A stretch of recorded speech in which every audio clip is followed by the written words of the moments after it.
Olá, eu me chamo Fabiana Vasconcelos e atuo no programa de monitoria denominado Desenvolvimento e Utilização de Recursos Digitais de Tecnologia da Informação e Comunicação como recursos didáticos complementares no processo Ensino-Aprendizagem de Fisiologia Humana, que pertence ao Campus 1 da UFPB, em João Pessoa.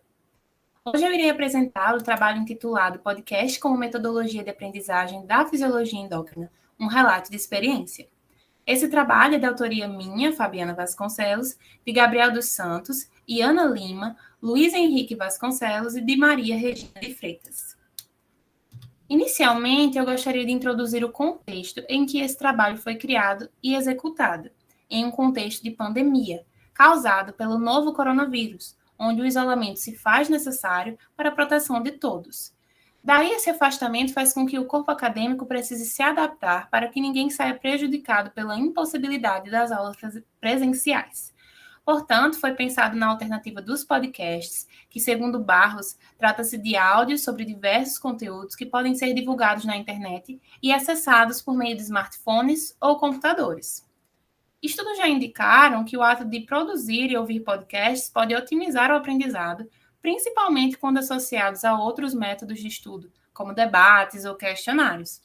Assim, o objetivo do trabalho foi contribuir na aprendizagem da fisiologia endócrina por meio da construção e da divulgação de podcasts desenvolvidos pelos discentes dos cursos de Educação Física e Fisioterapia e monitores da disciplina. Então, o nosso público-alvo foi justamente os discentes dos cursos de licenciatura em Educação Física e Fisioterapia, matriculados respectivamente nas disciplinas de Fisiologia Humana 1 e Fisiologia 9, e para atingir o objetivo desse trabalho, seguimos as seguintes etapas. A primeira foi a aula síncrona, em que a docente responsável por essas disciplinas em foco ministrou uma aula introdutória sobre fisiologia endócrina.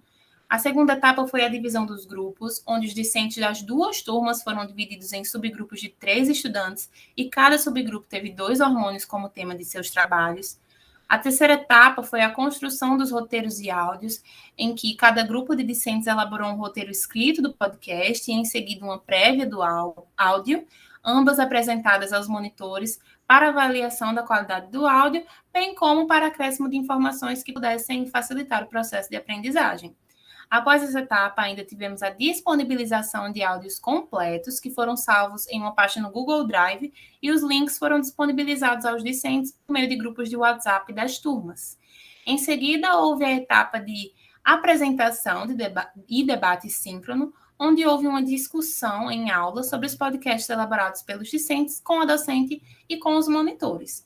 E como última etapa, os discentes foram convidados a responder questionários, um que consistia em uma autoavaliação dos podcasts, que os permitia avaliar de 0 a 10 os próprios podcasts e o dos colegas, e outro que foi realizado uma semana após o encontro síncrono, que foi um questionário de satisfação sobre a metodologia de construção dos podcasts como recurso didático complementar.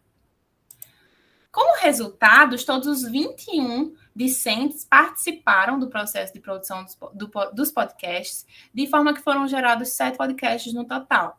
Todos os discentes também participaram da autoavaliação dos podcasts e a média das notas foi de 9,2, o que nos leva a acreditar que os discentes consideraram que os podcasts apresentaram uma boa qualidade de áudio e de conteúdo também. No questionário de satisfação sobre a metodologia adotada, 14 discentes responderam, e destes, 12 avaliaram a dinâmica de construção dos podcasts como muito boa e 2 como boa. 11 discentes também concordaram totalmente que o planejamento do roteiro os auxiliou na aprendizagem do conteúdo, 2 concordaram parcialmente e 1 discordou totalmente. E quando questionados se a gravação do áudio ajudou a fixar o conteúdo, 10 discentes concordaram totalmente e 4 parcialmente. Dessa forma, a gente consegue concluir que a elaboração de podcasts foi uma estratégia inovadora, de forma que foi possível identificar uma grande adesão dos discentes, bem como uma avaliação positiva da atividade pela maioria deles, o que indica que o podcast pode ser, de fato, uma ferramenta eficiente no processo ensino-aprendizagem de fisiologia endócrina. Além disso, a atuação dos monitores promoveu diálogos e organização, além de maior conhecimento sobre a temática de fisiologia endócrina. Aqui estão nossas referências e muito obrigada pela sua atenção.